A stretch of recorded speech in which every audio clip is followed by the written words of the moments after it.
Good evening, this is the Oscar expert here with Brother Bro, and it's time to review The Whale. This is the newest film from Darren Aronofsky. He hasn't made anything since Mother. Generally, I'm a really big fan of the director's work. You know, right when I started getting into movies, I was super into Aronofsky shit like Requiem for a Dream, as all budding cinephiles should be. And this one's got Brendan Fraser in the lead role. He's playing a man of 600 pounds who's at a point in his life where it seems like there's no going back. He is dealing with guilt, depression, obviously an eating disorder, grief, and he's trying to reconnect with his daughter, played by Sadie Sink. He's got a neighbor named Liz, who is his, best friend. And there's a religious guy who comes knocking on his door and is trying to save him. It's much more of a contained drama than we're used to, I think, from Aronofsky.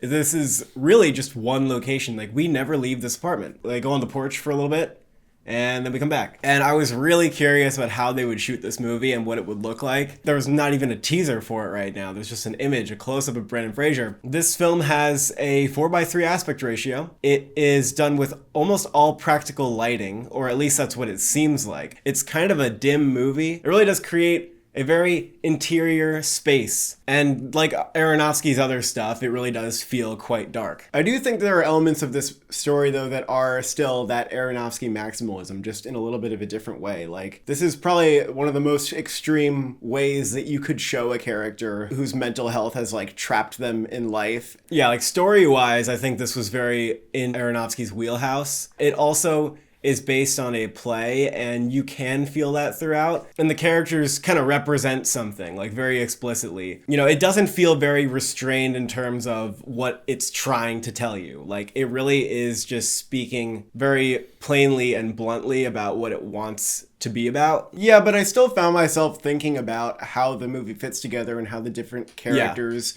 interact with the ideas in the movie. Like, I don't think it was so obvious all the time. I agree. I mean, that being said, I still don't feel like I have a firm grasp on exactly what the movie is about.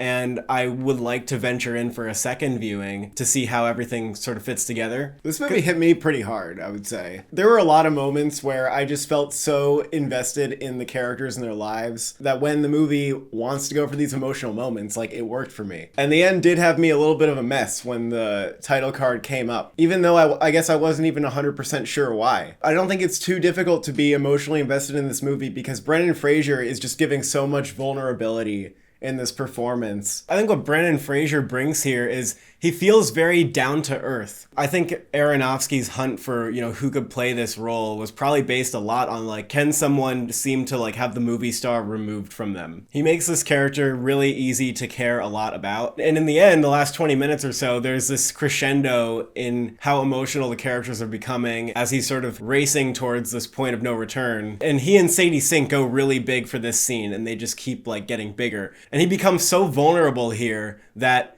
it is going to bring a lot of people to tears just based on the strength of his performance. And it really feels like he just pours everything out on screen. It really feels like a performance where he gave it everything he has for a character who also feels like he's exhausting, like, every bit of himself that he has left. And the moments that work the best for me are just because he has, like, a sort of line delivery that just hits me right in the gut. This is easily one of the year's best performances. There's also something about the character's, like, quest for honesty and his strive to see the good in people that I think is just so sincere. The biggest character in the supporting lineup is probably Sadie Sink. She plays his daughter, who has an extremely abrasive personality, insults our main character and other characters in the film. And she just seems needlessly cruel throughout. And, you know, you're going to be watching it wondering, like, what the fuck is wrong with her? Like, why is she like this? Does anybody have the right to be this mean? And yes, the character is, you know, hurt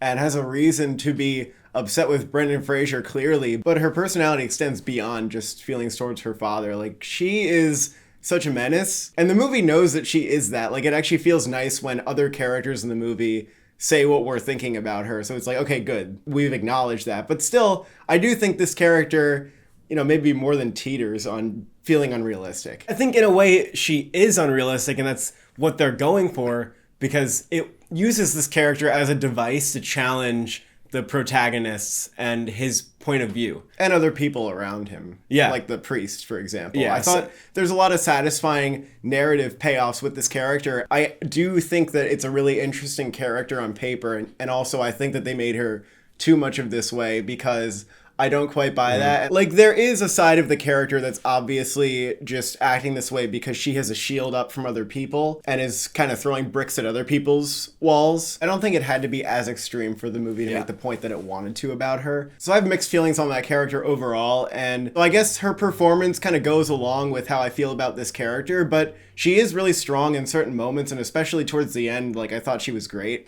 Yeah, she can go really big, and she tangos with Brandon Fraser, so there's definitely a lot of talent here. And she definitely is aware of that other side of her character. That's always there, I think.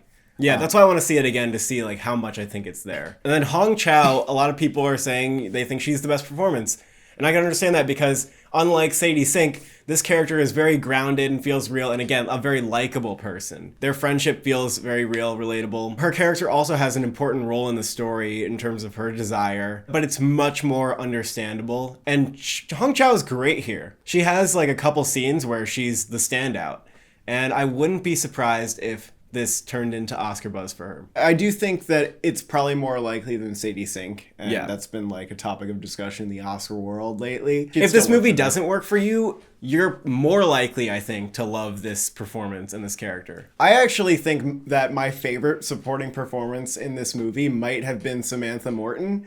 She really has one scene, like one long scene where she comes in, but I thought she totally stole the movie, and the weight of that character's history with Brendan Fraser I thought really came across in a way that hit me pretty hard. I just thought she was perfect, like every single line delivery from this character. I think the priest was a really good casting choice because we can look at this guy and not really feel his confidence coming through like 100%. We feel like there's some room for him to grow, and we're gonna see whether or not like he changes throughout the movie. Yeah, there's just kind of a vulnerability there that I thought was really well done with that character. Overall, like a really strong ensemble. I mean, this film is really just about servicing these performances, like especially even the camera work and what it's doing. I also was surprised that I really liked the score in this because I've heard people say a myriad of things about it, but it probably does work the best when it's more in the background, kind of an underscore. I really liked what it was doing there, and I think the rest of it's going to depend on whether you're into the movie or not, because when the drama crescendos, so does the score, and the score becomes very big at moments. I thought it almost reached too high of a volume at the end, but yeah, like I can totally understand that, but the score worked surprisingly well for me.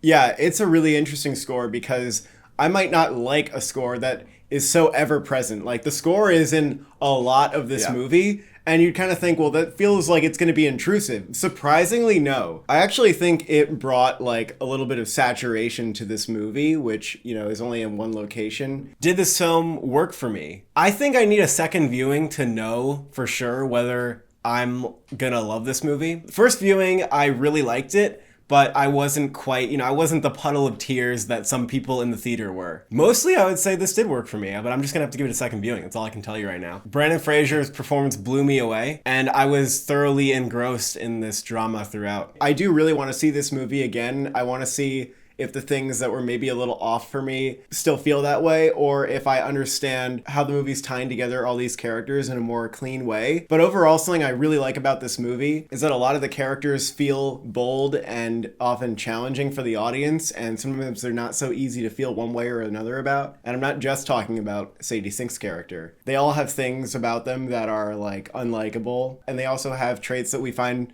very redeeming. And ultimately, what I think is powerful here is that we observe how every character has built a wall around themselves to some extent to protect others from them. This movie really did emotionally impact me as well. Strong performances, direction. The writing can feel a little bit righty sometimes, but I thought overall, like, it was very strong. I would give this a 9 out of 10. I would give this an 8 out of 10. Oscars. Brendan Fraser is the best actor race done. The best actor race might actually be done. The entire audience gave Brandon Fraser yet another rousing standing ovation when he came out. Like, they just did not want to sit down. I just felt like the fever is so high for him. I've not seen anything like this. It felt like half the audience would like lose a limb for Brendan Fraser. Like he's like their uncle or something. I feel like this fever is going to result in a Best Actor win for him. I think the only other competition is maybe Austin Butler, and like if that movie gets into Best Picture. And I think there's a world where The Whale gets knocked down a little by some of the controversies. Like not everybody has been on board with how well this movie portrays obesity. Almost like inevitably, some people are going to have an issue with that. Critics also aren't like head over heels for this movie. There's very mixed reactions among people, but there are a lot of people who feel really strongly about it, and we can testify that at our screenings, like a lot of audiences were really moved, and the same was said about how the film played at Venice. There is a contingent of people that really do love the movie, where I feel like it can get into Best Picture. The other reasons I think it'll get into Best Picture because Brendan Fraser is like the Best Actor frontrunner, and that can carry the movie in there. Also, the fact that adapted screenplay is so empty, I feel like this movie can easily get nominated. You have maybe a supporting actress, and you have makeup probably winning. We didn't mention the makeup, but it's pretty astounding. If this movie misses Best Picture, which I think there's a world where it could, I still think Brendan Fraser would win Best Actor. And you can call me naive for saying it. I would be looking a little bit at Austin Butler. Yeah, I would be looking, but I still would predict Outside the Box for that. It's just the kind of performance that wins. Like, he goes big in the end. He gets this chance to put everything on the table. It's just so satisfying to see him go this length and to see a performance like this. So we're all very excited about it. Thank you for watching. Thank you for subscribing. What's your favorite sea creature?